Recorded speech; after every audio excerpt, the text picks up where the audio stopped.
Welcome to Coach's Corner, everybody. I'm your host, Coach Paul Tripoli, here on a special occasion with the special teams coach for the Baltimore Ravens, TJ Weist. Coach, thanks so much for joining the podcast. Well, Paul, thanks for having me on. Just talking to you brings back a lot of memories.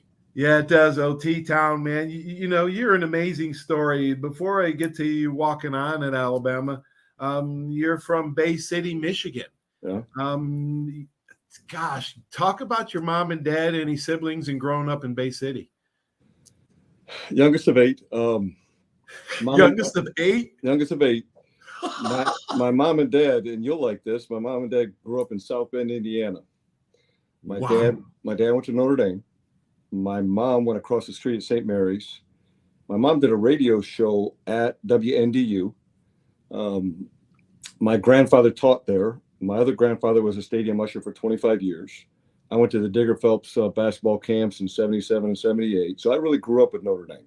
Yeah. Wow. Yeah. Holy cow.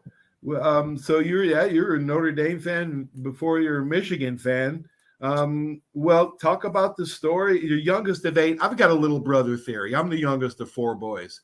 So, I've got a little younger brother theory that they always get beat up. They get scraps at the dinner table. Yeah. They're always fighting, trying to play with their older brothers, friends and their older brothers. Talk about that dynamic, because without my older brothers, I'd have never played. Well, I was really the athlete of the family. It wasn't a lot of athletes. We had 4 boys and 4 girls. Yeah, we always fought. We played basketball, really a lot of basketball, not a lot of football. None of my brothers, one brother played football. But it was more about basketball most of the time. And really, I didn't catch on to football really till about my junior year in high school. And I don't know how I played college football. I mean, because I only played 7 games of high school football. But it's just something that I knew I needed. I needed that discipline. What made you, I walked on, I didn't know where Alabama was on the map, but you went sight unseen as well. Talk about the story coming in the fall of '84. Talk about that. Well, I graduated high school in '83 and broke my ankle twice, junior year and senior year. Came in, skinny white kid, 160 pounds, Yeah. I didn't know anything about Alabama. Really, I knew Notre Dame. I knew Michigan from living, growing up in Michigan. Yeah. But a lot of people asked me later, why did you pick Alabama? Why did you go there? And I really found out later in life why. When I went to Notre Dame basketball camp, I was walking around campus. And I really realized then, I don't know, 7th or 8th grade, I wanted to play big time basketball or football, something. And I always had that in the back of my head, but I never was that great of an athlete to get all those scholarships and do all that stuff. So I really figured when I was a senior, I really thought I want to play for the best. And at the time, 79 and 80, obviously Alabama won 2 national championships. That was me in high school. I knew nothing about Alabama, but I knew they were the best. And something was just intriguing about Alabama. Something really, you know how it is. Something just drew me there. Yeah, me too. And so what happened was I had no help from my high school coaches. I didn't, I really wasn't that good in football. Yeah. And I wrote a letter to Perk and, the staff. And I was talking to David Rader last night. He said to say hello. Okay. And I told him I wrote, he probably passed it. Perk probably passed the letter to David Rader. He did nothing with it, So I got no reply. And so I knew nothing. I didn't know anything. Got no help from anybody. So I showed up. I applied to school, got in on my own, sold everything I had, sold my car, did everything to pay for it. And I told my parents, I'm going to Alabama. And they drove me down, and I got to campus a little over a week late for practice. Mm-hmm. And I think it was maybe Brad Bradford, probably Dude Hennessy. It was either Dude or Brad was running the dorms. Mm-hmm. I really went to Bryan Hall first for some reason. And I think it was Dude was the first guy I talked to. And he's like, hey, you can't come out. You're too late, And so I really pushed it. And I forced my way in and went over to the football office. What was it, Coleman or University back then? And kind of just forced my issue. And they wouldn't let me. But they stuck me in the dorms. I was in the dorms with Joey Jernigan. He was a walk-on wide receiver. Mm-hmm. And so I was in the dorm with him. So somehow I started going to practice. And I just was at practice, watching practice. They let me go into practice. And then he moved into Crimson Towers, so I moved in with him. And they weren't going to let me out, but they were going to let me walk on in after the season in January. So I lived in Crimson Towers, with all those other football players, a lot of the walk-on players and all the guys, other sport athletes. And I was living with all football players, so I was going to practice the whole fall. And then in January, I technically walked on with Rocky Colburn and that whole crew. Yeah. And that's how I got started. Oh my gosh, what an amazing story! Yeah. Walk-ons have a special place in both of our hearts. It's kind of a kindred spirit. I had Rudy Rudiger on the show last week, and his amazing story. It's so you must have a place in your heart for free agents and long shots as well. That come to the Ravens. Yeah, no question. And even I coached before I came to the Ravens. This is my 6th year, and I was in college coaching for about 30 some years. And I used to like take the walk-ons and encourage them and tell them, kind of bring them along, Mm-hmm. But after a while, I really got mad at the walk-ons because a lot of walk-ons didn't really give great effort and they give up and do all those other things. So I just said, hey, listen, if you want to play, you're going to come in here and bust your ass and earn a spot and beat out everybody and do what everything a walk-on has to do, has to be work harder than everybody, has to do all those things. Yeah, and it really is kind of like the free agents we got now. They got to take all the reps. They got to jump in line, in first. They got to be out there early. All those things still apply. And even right now, we've got 90 on our team. We're going to cut it down to 53. But I'm talking to my guys all the time, or even in special teams. You got to be the first one out there. You got to take every rep. Because all these guys, we have a scout team. We got scout teams. Mm-hmm. We got to have look teams for all of our guys. And they're like, I don't want to be on scout team. I'm an NFL player. But no, you got to go out. It's almost the same process. Wow, that's interesting. Great wide receiver walk-ons at Alabama. I don't know what it is. Todd Richardson, Billy Getchell from New York, Dabo Sweeney walked on as a wide receiver. Sure. It's a long road to hoe, man. And I got a lot of respect for you guys. You had some really good teammates. Marlon Humphrey, right? Bobby. Marlon Humphrey's dad, Bobby. Yeah. Bobby. Mike Shula, Cornelius Bennett, Derek Thomas, who's the only person in NFL history to have 7 sacks in one game. Okay. Yeah, talk about your days at Bama and any great memories, because it's hard to remember all the games and all the plays. Well, the first really memory, one of the best memories I had, involves you. Really, fall of '84. Somehow I got a sideline pass, maybe from Joey Jernigan, maybe I don't know. I got a sideline pass. Okay, I wasn't on the team yet, but I was I was in Crimson Towers, all that stuff. So I got on the sidelines, and you'll love this game. It's the Penn State game in '84. Okay. And I'm standing on the sideline. Okay.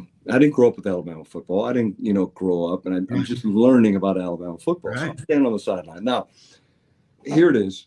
It's Saturday in Tuscaloosa. It's ABC. It's Penn State. They just won the national championship, the year before. I think they were number 11. It's Keith Jackson. And I'm standing there watching the game. And you're out there playing, you're out there making plays. I do remember that. I almost had that interception that one play. And so I didn't really have any of these teammates yet, except for the guys that lived in Crimson Towers. And I tell this to people all the time. I turned and looked to my right, and Joe Namath was standing right there. And it didn't faze me. Today, even to now, I'd be a little bit in awe of Joe Namath and, hey, Joe and all that stuff. But at the time, it just seemed fitting that Joe Namath was there. It's Tuscaloosa. It's big-time football. It's Penn State.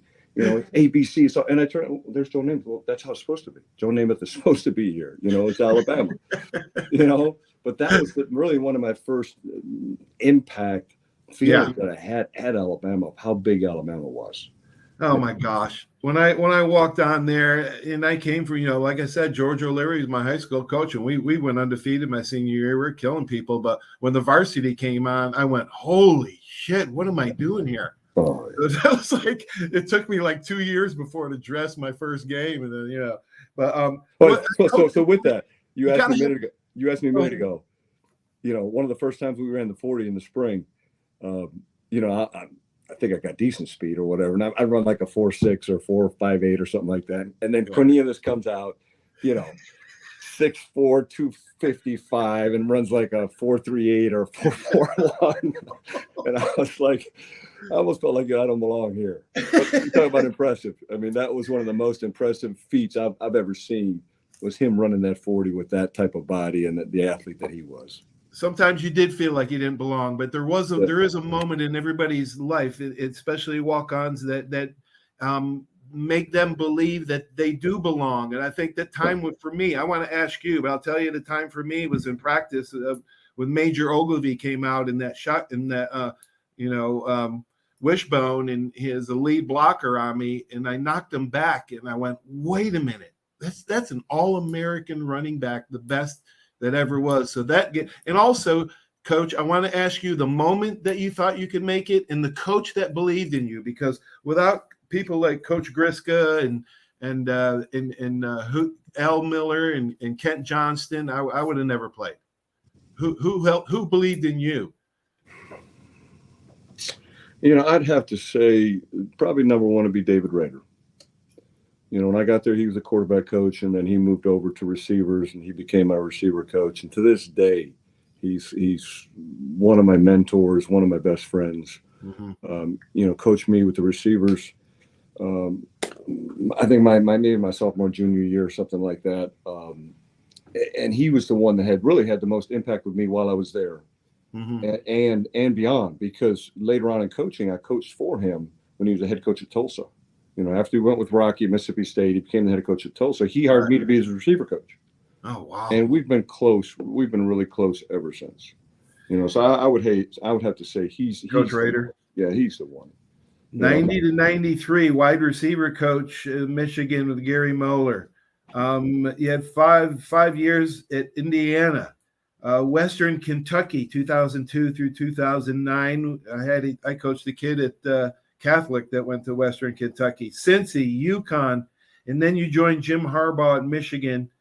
Talk about your travels and what you learned along the way, Coach. Well, right when I finished playing, I stayed right there. As a GA. My senior year was Bill Curry and Tommy Bowden.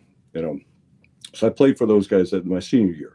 And really had a great experience, even though, how it is as a walk-on, you kind of build up with the staff and you get a good reputation. Then a new staff comes in. Bill Curry comes in. I got to start all over with Tommy Bowden as a walk-on, kind of get knocked to the bottom, So we finished that season, my senior year. But in that senior year, we went to Notre Dame, okay? And I got to travel to Notre Dame. And probably the second most influential coach that shaped who I am from Alabama and beyond was Rich Wingo. I mean, he was my strength coach, starting right there my senior year. Yep. And then when I was a GA, he was there, and we've been good friends ever since. Everybody knows Rich and what he's about, and how much character and what a great man he is and what a great friend he is, and obviously what a great player he was. Mm-hmm. And so my senior year, I got to travel to Notre Dame. And the best football experience in my life was being able to represent Alabama against Notre Dame in Notre Dame Stadium, where I grew up, where my parents grew up. My grandfather was a stadium usher in the 40s and 50s and 60s, and touchdown Jesus and all that stuff, and that was the greatest experience. And that year, my senior year, at the end, we played Michigan in the Hall of Fame Bowl. Oh my gosh! So I got to play against Michigan. Wow. Two games in 1 year. And what happened was I was a little cocky and I wanted to be a coach and all that. So before the Michigan game, Cam Cameron was he was a receiver coach in Michigan. I don't know who he was. And so I wrote a letter to Cam and I said, hey coach, want to go into coaching, interested to meet you at the game. And, maybe we can talk and all that stuff. And so at the bottom of the letter, I said, P.S., we might want to meet before the game because you won't be too happy after the game.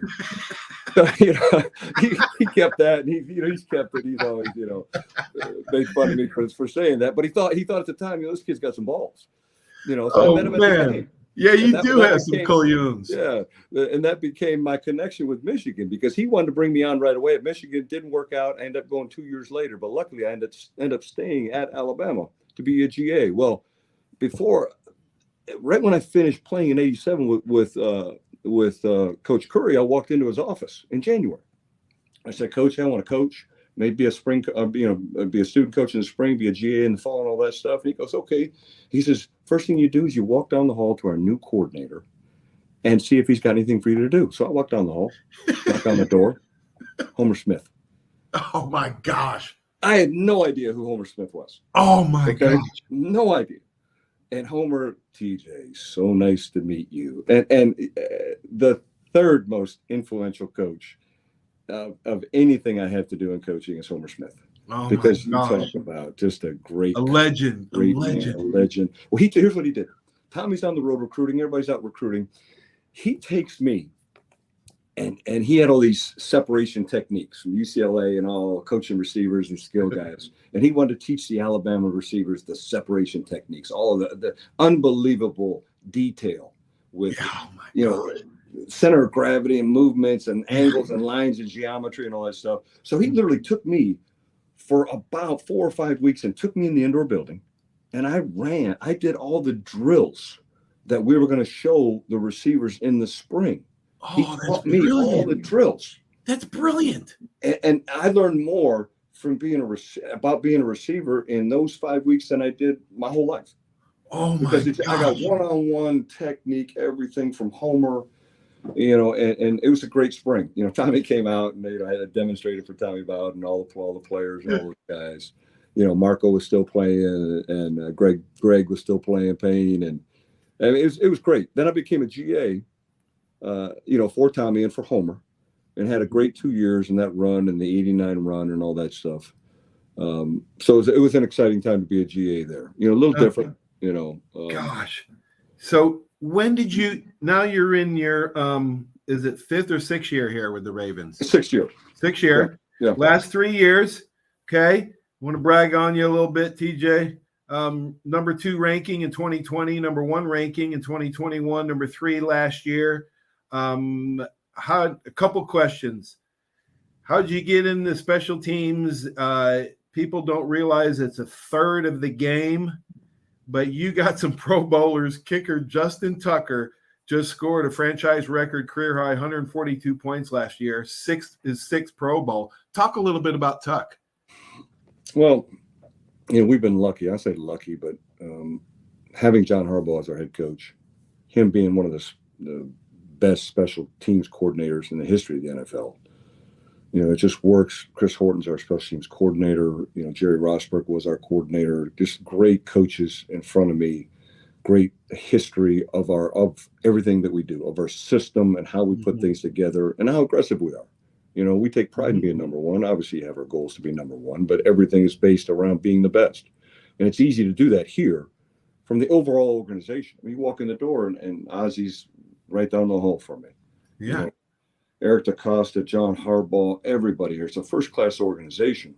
And it's just an honor for me to walk in with Ozzy every day, because I have that Alabama influence. But everything comes together for us in special teams because we're built around special teams.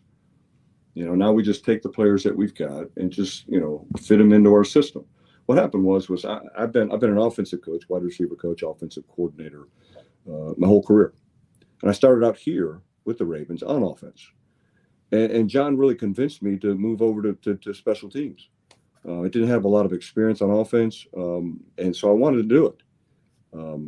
And so I've interviewed a couple times for special team coordinator jobs in the NFL, and that's what I want. I want to be a special teams coordinator in the NFL. So I'm pretty close to it now. But one of the things I wanted to do is stay in the NFL to keep my family consistent, keep my kids. I've got young kids, keep them in school. Because my one son moved. He was, by the time he was in 7th grade, he was in 7 schools. Wow. We moved, 12 times, and it just got to be too much for my family. But special teams was a great opportunity. I'd never really done it too much before, but I'm really excited about it, about being a coordinator, and all those things. Coach, first or second in the division 4 out of 5 years. You talk about the standard and expectations are high there. The culture. I coached the kid Jeremy Reeves for the Commanders. In high school. Right? Yeah, I coached him, man, in high school. Yeah. What a great guy. What a great ball player. What an overachiever he is. Sure he is. Yeah, I don't know if you've met him at all, but we're playing him next week? Yeah, playing him next week, the 21st, Monday night, actually. Yeah. And tell him I said hey. Tell him Coach Tripp said hey. He'll know. He'll know. Yeah, tell him it's a beautiful day for football because he'll remember that. Because every day I'd walk on the field, that was my mantra, man. It's a beautiful day for football. All right, Coach, let's talk some players. You actually got to coach Desmond Howard. How good was Desmond? he was special. I mean, he had a different gear Did and he? ability to go catch the football. Just great speed. I mean, we ran a 4.28. Really, he ran a 4.28 electronic in his pro day. 4.28 electronic. This is in 1991 when he won the Heisman Trophy. You know, when I walked in, when I finished up at Alabama, you know, we played in the Sugar Bowl. Obviously, lost to Miami, and then I got offered the job in Michigan. I left 7 days later, right when Gene Stallings was coming in. Wow. And Cam Cameron had moved. Bo Schembechler retired at Michigan. Cam Cameron moved from receivers to quarterbacks, so he hired me as a receiver coach at Michigan. Well, I walk in the door, I got Derek Alexander, I got Desmond Howard. The next year, I had Mercury Hayes. I had Amani Toomer. I mean, I had, you know, in 4 years, I think I coached 9 or 8 NFL athletes, NFL wide receivers at Michigan. We won 5 Big Ten championships in a row. We played for the national championship twice. I went to 2 Rose Bowls. So it was a great experience coming from Alabama, going to Michigan, 2 of the best programs in the history of football. I was pretty spoiled to start out my career, be involved in those too. So it was special coaching those guys, you know, and really I had to get them lined up, you know, teach them what to do, and then just let them go. Coach, thoughts on changing the kickoff in football? What are your thoughts on that? And what's the word? What do you think is going to happen? No, it's not going to affect anything, I don't think. You know, every year they come out and they say you got concussions in this and all that, and got too many concussions. So they feel like they got to make a change. You know, so we went through a whole off season 2 years ago, last year, with all the special teams coaches about, you know, what can they do? Take away the gunners, you know, take away the vice, you know, kickoff, change the kickoff, back it up, move it forward, you know, put the college rules in. I think that they're just trying to find a way to stop those head-on collisions. Full speed head-on collisions. Yeah, full speed. And, you know, us as special teams coaches, we don't want it to go away. The more they take away special teams, the less job we have. You know? Yeah, Coach Lamar, how's he doing with Odell Beckham Jr.? Your wide receivers coach for many years. How are they looking in camp? They're looking really good. They're really coming together, really gelling. You know, Lamar looks good as he always does. You know, we're all kind of adjusting to the new offense, which it's hard to tell, you know, how much difference it's going to be. You get new language, new formations, same formations, just different ways of calling it. Yeah. You know, I think we may spread the ball out a little more, but you know, it's going to be Lamar. I mean, when Lamar won the MVP, he led the NFL in passing touchdowns. Yeah. You know, so there's no doubt he's a great thrower, you know, and a great runner. He's really a great playmaker. But Odell adds a whole nother level of experience and big time playmaking, and we've really upgraded our skill around Lamar. Touch a little bit on the Harbaughs. They're my favorite coach and family. I think Jack Harbaugh, John and Jim. Talk about Jack, their dad. Oh, he's here actually now. Oh, is he? Yeah, he goes back and forth between John and Jim. And I was lucky to coach for all 3. Oh my gosh! And everybody always asks me, you know, to compare the 3 and all that. And the first thing I always say is the most competitive person in the family is Jackie Harbaugh, Jack's wife. She's the most competitive of all of them. So you can see why John and Jim are so competitive with those 2 as parents. But you know, I kind of grew up not playing. Me and Jim were about the same age. You know, he played at Michigan a little earlier than I played at Alabama. Didn't play against each other. He was gone in the '88 Hall of Fame game. But then when I joined Michigan, Cam Cameron, who was you know, became the quarterback coach and later coached me and John in Indiana. He was Jim's basically quarterback coach at Michigan. So I walk in the door at Michigan. I got Cam, you know, with Jim, and then John is coming back working football camp. Jack used to coach at Michigan in the '70s with Bo for, I don't know, 8 or 9 years. He was there for a long time. I think maybe 7 years. But he was at Michigan for a long time, you know, part of the great years at Michigan with Bo Schembechler. And so so I got to coach. We came back in '97. I was at Michigan from '90 to '94. And then in '97, Cam Cameron became the head coach at Indiana. So he brought me and John Harbaugh to Indiana. Mm-hmm. I became the receiver coach. John became the defensive back coach. So we coached together that year. Then John left and started his NFL career with the Philadelphia Eagles from there. Mm-hmm. So I stayed with Cam for 5 years.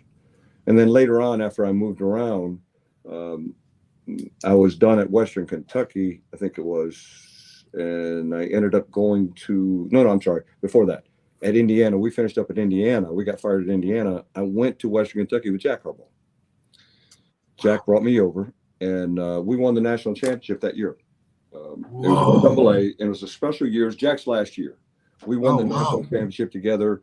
Don Martindale was our linebacker coach. I coached the running backs and receivers. Willie Taggart, who's now our running back coach, he was our offensive coordinator. So we had a lot of guys together on that staff with Jack and had an unbelievable year, really unbelievable. Couple more things, Coach, and then I'll let you go. Wide receiver Devin Duvernay was selected the AFC Pro Bowl last year as a return specialist. How's he doing? Is he back again this year? Yeah, he's back. Yeah, he's doing really good. You know, he's a returner. He's a very fast, talented player. Really did a great job on offense as a wide receiver. Made some big plays for the offense. You know, he's just another weapon for them. But he's our main weapon. You know, he's very consistent.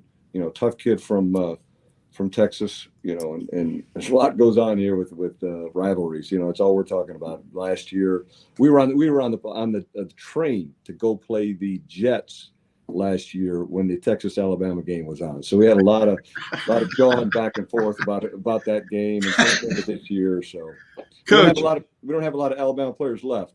You know, but we still get after it. Coach, you got 2 Alabama DBs and no Alabama wide receivers on your team. I just had to give you the. I know. Yeah, I don't think we've had a wide receiver from Alabama. I have a lot of different DBs. I don't know what else he's doing, but. All right, let's talk about your Alabama memorabilia collection. Oh my God, man! You got to tell the Coach Bryant's field chart story, and thanks for sending me. Joe Willie Namath, Bama practice jersey, the old practice jersey, the old Bama practice jerseys. Is that Major Ogilvy's number 42 you sent me? Yeah, jersey? that's his. Yeah. Oh my gosh, Coach. Oh yeah. I want you to talk real quickly about the 1961 book that Coach Stalling came on my show, said he wrote 95% of. Hell yeah, no question. Well, how to build a championship football team. Yeah, and that was really Coach Bryant's only scheme book. And with that, when I was there at Alabama, we had a lot of memorabilia. The Bryant Hall or Bryant Museum wasn't open yet, so all that old stuff, all the old stuff was down in the Coliseum, down in the concourse on below there and all that. Yeah. And when we built a new building. They put it up on the walls everywhere in the offices and all that stuff and put them in storage and everything. So we saw that stuff all the time. But one of them was the sign that I've actually got in my office, the field zone chart. And it was a field zone chart. And it's about 3 feet tall and 2 feet wide. But it was Bobby Luna, the running back coach. He drew it up for Coach Bryant. And it was just describing the field zone areas on offense. But it goes back. It's a danger zone, freewheeling zone, gut zone. Obviously, the gut zone. Gut zone's like the red zone going in. Yeah, and the promised land. The promised land's the end zone. Forward. Yeah. Danger zones are red zone. And and I brought this in. It's right here. It's in my office. Obviously, there it is, right there. Oh, there it is. I brought this in. Let's see if I can get it right here. I brought this in. To show Ozzie when I first got here, and then so many coaches liked it. That I just kept it in here, and they're always talking about it. And so because it has such a rich history, because it was behind Coach Bryant's desk in '58, and then Coach Griska, talking to Coach Griska and Coach Hennessy and all those guys, he moved it into which was the staff room at the time. Yeah. And he moved it into the team room, and everybody had to know the language from it, and it's in Coach Bryant's book, Stallings' book in 1661. But I've got right here, I brought it in with me just to show you. This is the 1934 Alabama playbook from Dixie Howell, the quarterback, obviously, really the MVP of the national championship Rose Bowl. God, Coach. And so these are legitimate. Frank Thomas was the coach. Notre Dame quarterback. So this is the Notre Dame box offense in 1935 Rose Bowl. 1934. Oh my gosh, that's what Coach. Talk about that connection from Notre Dame to Alabama. People don't realize Frank Thomas played for Newt Rockne. Yeah, Frank Thomas was Coach Rockne's quarterback really in 21-22. And he was George Gipp the Gipper, he was his roommate. Oh Frank my! Thomas was in charge of the Gipper because the Gipper was so wild. Frank Thomas had to take Coach Bryant, or Coach Rockney had said you had to take care of him and keep him out of trouble. And so obviously he was the quarterback before the Four Horsemen, because the Four Horsemen were in the 25 Rose Bowl, the 2014. Right. And so with that, I look back at that chart. Well, I found this chart right here in the playbook. Well, this is the same. You can see it. This is the same chart, all the same wording. It's got the danger zone coming out. It's got the freewheeling zone, take a chance zone. It's got the scoring zone, everything. And it goes into detail and explains unbelievable. Yeah, what you got to do in those zones. Everything. It's right here. For Bear Bryant, Paul Bryant as a player, opposite Don Hudson, and on the chart it says the three must get your man, must not break signal, must not get penalty. Well, all three musts, which in Coach Bryant's book. In this field zone chart, it says the word must like 50. I think it's 54 times. Says the word must. So what happened was I started doing all the research, and I thought, well, this is a Frank Thomas playbook, a Frank Thomas offense. So I went back to Newt Rockney. I went back to his playbook, which is right here. Hold on, I brought it in. I went back to his playbook, which is called Coaching, his only scheme football book called Coaching in 1925. Oh my gosh, Coach! Well, so I found this. Holy mackerel! All right, this is his field zone chart. That's in his book in 1925. Holy mackerel, zone, Andy! The danger zone coming out, transitional running zone, transitional forward pass zone in 1925, and the scoring zone. It's funny how how you learn from the previous coaches. You don't really reinvent the wheel. You never reinvent the wheel. It's already been invented. The problem is a lot of these younger coaches, they don't study stuff like that, and they don't even know about stuff like that. No, it's the playbooks they had. The Newt Rockney coaching book in 1925 is one of the most complicated, complex football books I've ever read. It's unbelievable, the detail that he had. And even more, Fielding Yost's book in 1905, football for spectator, I think player and spectator, is an unbelievable detailed book too. I mean, so coaching, the detail that's gone on in coaching forever. I mean, I got right here, I brought some stuff in for you. Oh, wow. I got a 1927 clinic that Wallace Wade did right here in 1927, football school. Holy mackerel! With his notes. I've got his notes in here from 1927. You talk about complicated football back in the old days. Is it really? Was it really? How'd you find all that stuff? Just through the year. Well, you know what happened was when we were at Alabama before the Bryant Museum, we confiscated or walked away or reallocated items. You leave or whatever, you pick up certain things. Yeah, helmets. And so collecting, you always collect your jersey and helmets, but I was more interested in the paper stuff. Yeah. And so what happened was I went to Michigan. Well, I'm in Michigan. We built a Schembecker Hall, a new football office. Well, we moved from the old football office where Bo Schembecker was for 20 years, and we moved into the new building. Well, they didn't have a museum. So their coaches are throwing out all these old playbooks and everything. Oh my God. And posters and banner, all this stuff. So they gave it to me. So all of a sudden, even before I was a collector, I had all this football stuff from Alabama and from Michigan. And from there, it really opened up when eBay really opened up. Then everything opened up. And in 1998 in eBay, that's when I first got, I really bought a lot of the estate of Dixie Howell. His wife was selling it. I got his playbook from 34.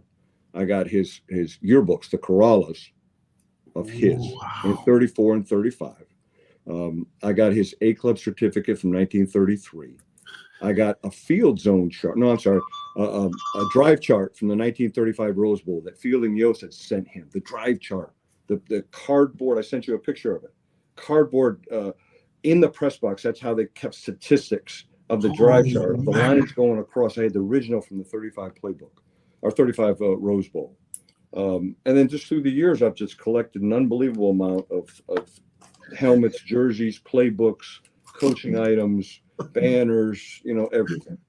So I'm really excited about, obviously, Alabama football and the history of Alabama football.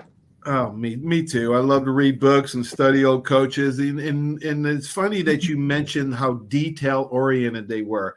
I was very detailed when I coached as well. And I would grade my DBs on 10 to 12 movements on every single play. So I tried, great. if you coach the details, coach, a lot of people said you can't be too detail oriented. Bull crap. The kids can consume that. They can understand it.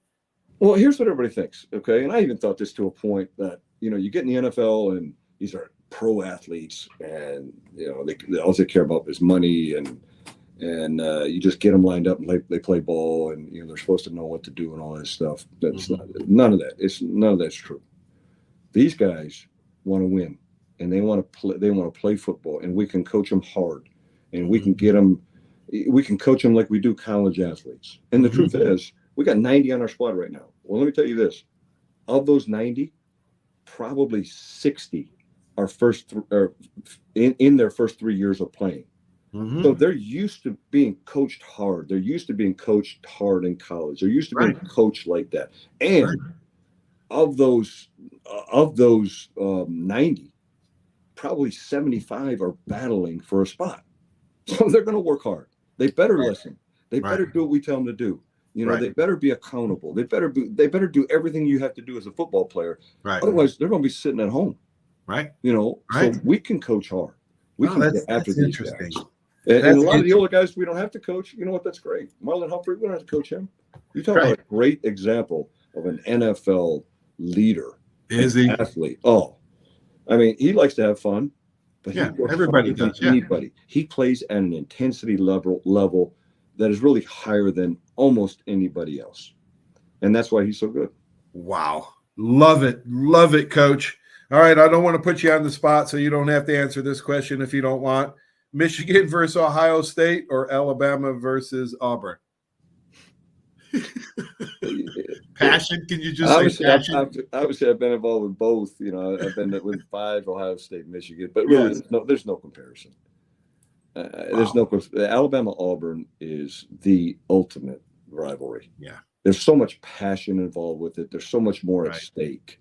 Okay, the Big Ten, once in a while they'll win the national championship, but they'll be up there. But, Alabama-Auburn game's always been a pivotal game in winning the SEC, of being a part of winning the national championship. Oh, gosh. And Michigan-Ohio State, it's a great rivalry. It really is. It's got a lot of tradition, obviously, with Bo and Woody and all through the years.